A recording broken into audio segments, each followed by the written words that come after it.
It's unfair. We would be honored if you would join us. I am going to end this once and for all. Hey guys, I am excited to announce the third of 13 concept art images. So right here is Mace just decimating clone troopers in the darkness of Naboo, where Vader has been sent to hunt remaining Jedi. Now this is all for my Vader fan film that I'm trying to make happen. The fundraiser will drop the day Solo drops in theaters, so next Friday at the latest. That's May 25th, where you'll all see the fundraiser amount needed for this big fan film, which I'm just gonna say is gonna be the biggest fan-funded Star Wars film in history to date. So if we all come together and make this happen, it's gonna be something very amazing, I can assure you that. The fundraiser will reveal parts of the actual script and donation prizes and tiers as well, so however much you want to give, whether it's $1 or $20,000, you'll get something very special for it, depending on how much you give. Anyways, all will be explained in the fundraiser as well as an actual video outlining everything. Let's get on with the video, shall we?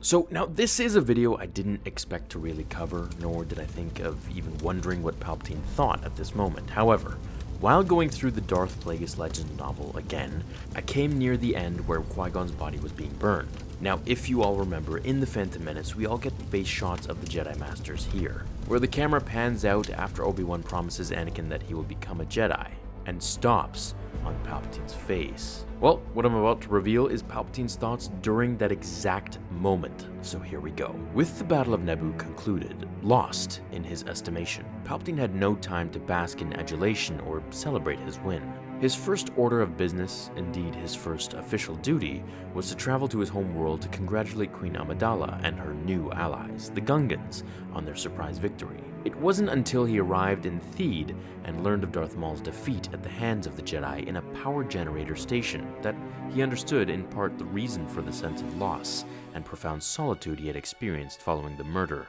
of Plagueis. He could have pressed one of the other Jedi who had arrived on Naboo for information as to how Maul had managed to kill a master swordfighter only to be overcome by a lesser one, but he didn't want to know.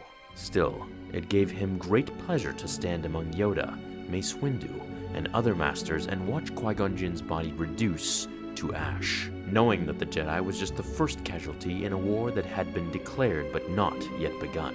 One in which 10,000 Jedi would follow Qui-Gon to the grave.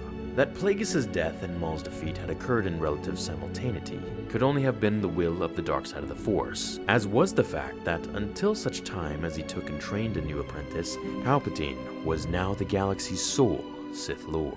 Now, what I love about this passage is that we get a deep understanding of what was going on in his head. I love how as he watches Qui-Gon's body literally reduced to ash, he thinks this is the only one, first of many, if you will, that would start the undeclared Clone Wars, and concluding with Order 66, claiming that this is just the first of 10,000 Jedi bodies that would be burned or killed. At this point, Palpatine had already learned of the Chosen One prophecy, which I explained in yesterday's video, and knew that Anakin was the Chosen One, with his sights set on him immediately. What I like about this passage particularly is that this is exactly something I would have imagined Palpatine to think about the Jedi and Qui-Gon, literally as the fire of his dead corpse flickers on his face, which of course was the doing of his apprentice that he trained. It's such a small piece, but it's so dark and it's so Palpatine. Am I right?